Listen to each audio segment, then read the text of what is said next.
ಕನ್ನಡ ಚಿತ್ರರಂಗದಲ್ಲಿ ಈಗ ರಣರಂಗದ ವಾತಾವರಣ ನಿರ್ಮಾಣವಾಗಿದೆ. ಇತ್ತೀಚೆಗೆ ನಟ ಸುದೀಪ್ ಹಾಗೂ ದರ್ಶನ್ ಪತ್ನಿ ವಿಜಯಲಕ್ಷ್ಮಿ ಅವರು ಬಹಿರಂಗವಾಗಿ ನೀಡಿದ ಹೇಳಿಕೆಗಳಿಂದ ಫ್ಯಾನ್ ವಾರ್ ಸ್ವರೂಪ ಪಡೆದುಕೊಂಡಿತ್ತು.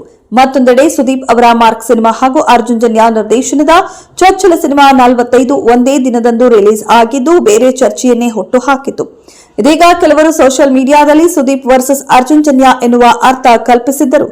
ಈ ಬಗ್ಗೆ ಇತ್ತೀಚಿನ ಸಂದರ್ಶನದಲ್ಲಿ ಸುದೀಪ್ ಮೌನ ಮುರಿದಿದ್ದಾರೆ. ನಮ್ಮಿಬ್ಬರ ನಡುವೆ ಈ ರೀತಿಯ ದ್ವೇಷ ಕ್ರಿಯೇಟ್ ಮಾಡ್ತಾರೆ ಎಂದಿದ್ದಾರೆ.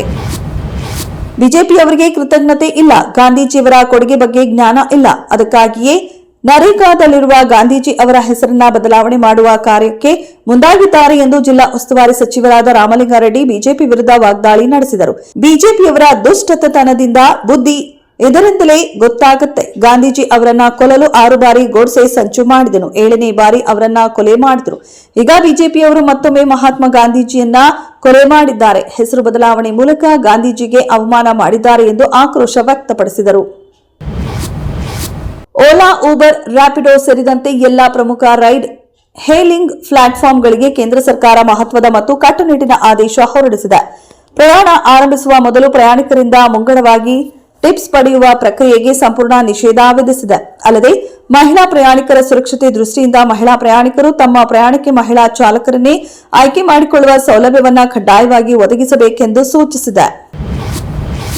ಪ್ರಧಾನಿ ನರೇಂದ್ರ ಮೋದಿ ಅವರ ನಾಯಕತ್ವದಲ್ಲಿ ಭಾರತ ವಿಶ್ವದ 3ನೇ ಅತಿದೊಡ್ಡ ಆರ್ಥಿಕ ಶಕ್ತಿಯಾಗುವತ್ತ ಸ್ಥಿರವಾಗಿ ಸಾಗುತ್ತಿದ್ದರೆ ಕಾಂಗ್ರೆಸ್ ಸರ್ಕಾರದ ಅಡಿಯಲ್ಲಿ ಕರ್ನಾಟಕ ವಿರುದ್ಧ ದಿಕ್ಕಿನಲ್ಲಿ ಸಾಗುತ್ತಿದೆ ಎಂದು ಕೇಂದ್ರ ಸಚಿವ ಎಚ್.ಡಿ. ಕುಮಾರಸ್ವಾಮಿ ಹೇಳಿದ್ದಾರೆ.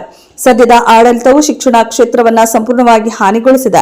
ಕರ್ನಾಟಕವು ಒಂದು ಕಾಲದಲ್ಲಿ ಶಿಕ್ಷಣ ಕ್ಷೇತ್ರದಲ್ಲಿ ಮುಂಚೂಣಿಯಲ್ಲಿತ್ತು. ಉತ್ತಮ ರಾಜ್ಯದಲ್ಲಿ ಕ್ಷುಲ್ಲಕ ರಾಜಕೀಯ ನಡೆಯುತ್ತಿದೆ. ಆರೋಗ್ಯ, ಶಿಕ್ಷಣ, ಕೃಷಿ ಮತ್ತು ಕಂದಾಯ ಸೇರಿದಂತೆ ಎಲ್ಲಾ ಇಲಾಖೆಗಳಲ್ಲಿ ಆಡಳಿತ ಹದಗೆಟ್ಟಿದೆ.